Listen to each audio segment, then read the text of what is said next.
यह एक बहुत बड़े बिजनेसमैन की कहानी है। तो कहानी कुछ ऐसी है कि एक बिजनेसमैन था और वो हमेशा तकलीफ़ में रहता था, हमेशा परेशानियों में जीता था।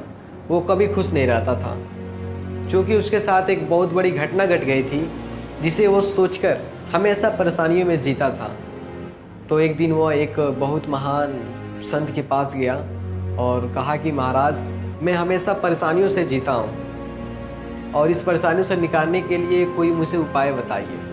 फिर संत ने उस आदमी की ओर देखा और मुस्कुराकर कहा कि इसके लिए एक उपाय है। तुम एक गिलास पानी लो और उसमें तुम एक मुट्ठी नमक लो और उसे में डालकर तुम पी जाओ। फिर वो आदमी सोचने लगा।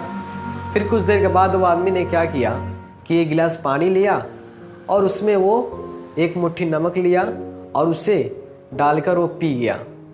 फिर कुछ पल के बाद संत ने कहा कि इसका स्वाद कैसा लगा। फिर वो आदमी थूकते हुए बोला कि एकदम खराब और बहुत ही खारा है। फिर संत कुछ समय के लिए शांत हुए। फिर उससे कहा कि अब तुम अपने हाथ में एक मुट्ठी नमक लो और मेरे साथ चलो।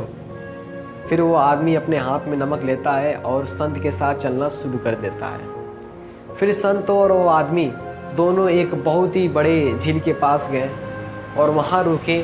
फिर उसके बाद संत ने कहा कि अब तुम इस नमक को इस झील में फेंक दो। तो आदमी उस नमक को उस झील में फेंक देता है और फिर कुछ समय के बाद संत ने कहा कि अब तुम इसमें से एक गिलास पानी निकालो, फिर तुम पी कर बताओ कि इसका स्वाद कैसा है। फिर वो आदमी क्या किया कि गिलास पानी लिया, फिर वो पी गया।